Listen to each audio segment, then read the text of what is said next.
পরপুরুষের রুমে এসে শাড়ি চেঞ্জ করতে তোমার একটুও বিবেকে বাঁধলো না? নাকি সব নিজে থেকেই প্ল্যান করে করেছো? হঠাৎ রুমে কারো আগমন ঘটায় আর তারপর এমন কথায় থতমত খেয়ে যায় ফারহা। মাথা তুলে সামনে তাকাতেই দেখে সামনে দাঁড়িয়ে থাকা মানুষটা তার দিকে অগ্নিদৃষ্টি নিক্ষেপ করে আছে।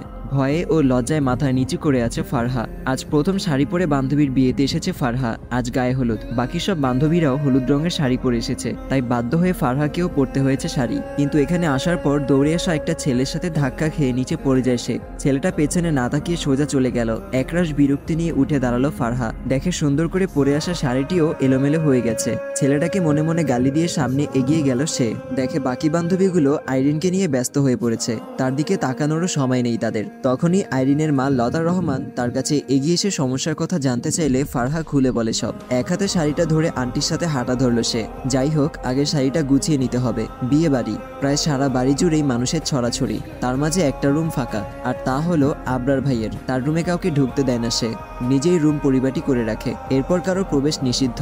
সেই সুবাদে আজও রুম ফাঁকা পড়ে আছে। তাই লতা রহমান তাকে আবরারের রুমে ঢুকিয়ে বলল, আবরার এখন বাইরে আছে, ও আসার আগেই চেঞ্জ করে নাও। ওর রুমে কেউ এসেছে তা দেখলে তুলকালাম কাণ্ড ঘটিয়ে বসবে সে। নিরুপায় দৃষ্টিতে সাত পাঁচ না ভেবে রুমে ঢুকে শাড়ি ঠিক করতে লাগলো ফারহা। যেহেতু এই রুমে কারো আসা নিষেধ, তাহলে একেবারে নিশ্চিন্তে থাকতে পারে সে। সবশেষে একটু ঝুঁকে শাড়ির কুচিগুলো ঠিক করছিল, তখনই আবরার রুমে আসে। আর এসব কাণ্ড দেখে এত কথা শুনিয়ে দিল ফারহাকে। চুপচাপ মাথা নিচু করে দাঁড়িয়ে আছে ফারহা। আবরারের ভয়ে হাত কাচুমাচু করছে বারবার। মানুষটাকে ভয় পাওয়ার কিছু কারণ আছে। তার চোখের সবচেয়ে রাগী মানুষের নাম হলো আবরার আহমেদ। তাছাড়া তার আরেকটা পরিচয় হলো ফারহাদের কলেজে নতুন জয়েন করেছে। জন্মের পর মনে হয় তাকে মধুর বদলে লবণ খাওয়ানো হয়েছে, তাই তার আচরণও নোনতা টাইপের। কলেজে যখন প্রথম জয়েন করে, তখন কথায় কথায় একদিন ফারহা তার বান্ধবীদের বলে ফেলেছিল তার আবরার স্যারকে ভালো লাগে। সেটাকে বাকি বান্ধবীরা টানাটানি করতে করতে আবরারের কান অব্দি চলে গেল।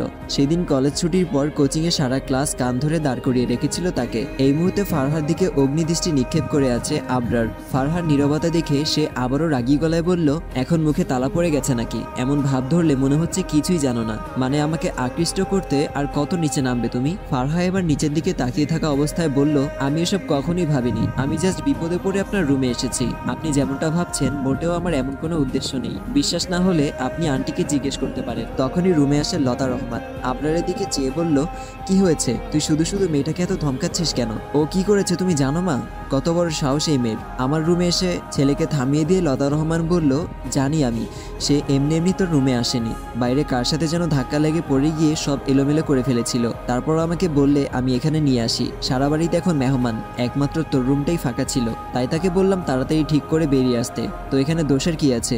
মেয়েটা বিপদে পড়েছে, তাই বাধ্য হয়ে এই রুমে নিয়ে আসলাম আমি। আবরার আর কিছু না বলে ফারহার দিকে মাথা তুলে তাকালো। কিছু না বলে চুপচাপ নিচের দিকে চেয়ে রুম থেকে বেরিয়ে গেল ফারহা। কি ভাবে সে নিজেকে? মুখ গোমরা করে চুপচাপ আইরিনের কাছে গিয়ে বসে বলে, থাকবো না আমি তোর বিয়েতে, এক্ষুনি চলে যাচ্ছি। বান্ধবীর বিয়েতে এসেছি, কারো অপমান সহ্য করতে আসেনি আমি। আইরিন তার দিকে চেয়ে বলল, তোর আবার কি হলো? কে অপমান করেছে তোকে? ফারহা একবার বান্ধবীদের দিকে চোখ বুলিয়ে নিল।